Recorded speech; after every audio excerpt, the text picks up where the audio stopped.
अस्सलाम वालेकुम, welcome back to my channel. आज आपके लिए एक खूबसूरती से रिलेटेड बहुत ही प्यारी और ख़ूबसूरत वीडियो लेकर आई हूँ। आज एक ऐसा फेस पैक लेकर आई हूँ कि अगर आपकी स्किन के साथ कोई मसाइल हैं तो आप इनको हल कर सकते हैं और बहुत आसानी के साथ, सिर्फ 10 दिन में। हल्दी खुद तो बहुत खूबसूरत है ही, लेकिन ये हमारी जिल्द को भी इंतहाई खूबसूरत बना देती है। आपकी स्किन को खूबसूरत बनाने में कोई कसर नहीं छोड़ती।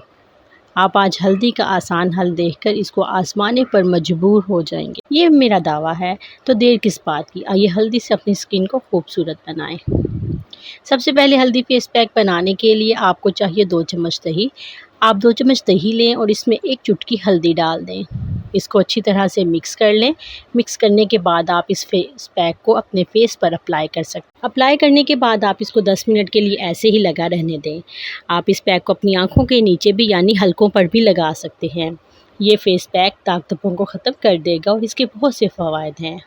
ये पैक दाग धब्बों को ख़त्म करेगा और हर किस्म के दानों को भी ख़त्म कर देगा, और जिन हज़रात को दानों और फिंसियों की शिकायत है वो भी इन लोगों की शिकायत दूर हो जाएगी। जैसा कि हम सब लोग ही इस बात से वाकिफ़ हैं कि हर कोई ही ये चाहता है कि इसकी जिल्द बहुत ही ज़्यादा खूबसूरत हो, इसका कोई भी सानी ना हो। खुसूसन चेहरे को लेकर आजकल जो ख़वातीन बहुत ही ज़्यादा हसास हैं, और अपनी जिल्द को लेकर, अपने बालों को लेकर, ख़ास तौर पर अपने चेहरे की स्किन और हाथों की स्किन को, अपने बाजुओं की स्किन को, और इसके साथ साथ वो चाहती हैं इनकी जिल्द है वो टाइट भी हो जाए और हर किस्म के दाग धब्बे भी दूर हो जाएं। इनकी स्किन पर जितने भी दाग धब्बे, फिंसियाँ, दाने वो हमेशा के लिए ख़त्म हो जाए। तो ये रेमेडी मैं आपको बताई है, ये इन्हीं दानों के लिए है, ये इन्हीं फिंसियों के लिए, और इसके साथ साथ दानों की मुख्तलिफ़ किस्मों के लिए है, जो कि आपके तमाम किस्म के दानों को ख़त्म करके हर किस्म के दाग धब्बों से आपकी जिल्द को साफ़ बनाएगी। और इस बात की गारंटी है कि जो किस्म के मसाइल हैं वो दोबारा नहीं हो पाएंगे। हमें हमारी जिल्द का ख्याल करना चाहिए और इसे मौसमी हालात से भी दूर रखना चाहिए। आज की जो रेमेडी है इस किस्म के असरात को